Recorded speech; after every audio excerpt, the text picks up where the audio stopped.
बिस्मिल्लाहिर्रहमानिर्रहीम। अस्सलाम वालेकुम नाज़रीन। ज़िला कंबर शहदाद कोट के करीब लालो रैनक के मशहूर समाजी कारकुन बशीर अहमद की जानिब से गुरबा और मसाकीन के लिए एक फ्री आई कैंप का इनेकाद किया गया।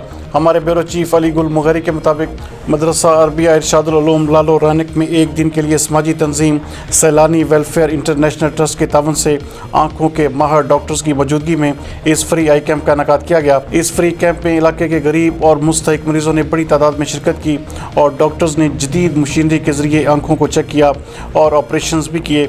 इस मौके पर समाजी कारकुन बशीर अहमद का कहना था कि जिस इंसान के पास आँखों का नूर नहीं तो उसके लिए ज़िंदा रहना भी अजाब होता है, लेकिन अफसोस आज भी डॉक्टर्स आंखों के इलाज के लिए भारी फीसें वसूल करते हैं, जबकि सरकार की जानब से भी आंखों के इलाज के लिए कोई खातिर खा तवज्जो नहीं दी जाती। जबकि मरीजों का कहना था कि हम गरीब लोग हैं, हमारे पास डॉक्टर्स की फीसें और दवाइयाँ लेने के भी पैसे नहीं होते। हम इस फ्री आई कैंप के इनेकाद पर कंबर शहदाद कोट के मशहूर समाजी कारकुन बशीर अहमद के भी इंतहाई शुक्रगुजार हैं।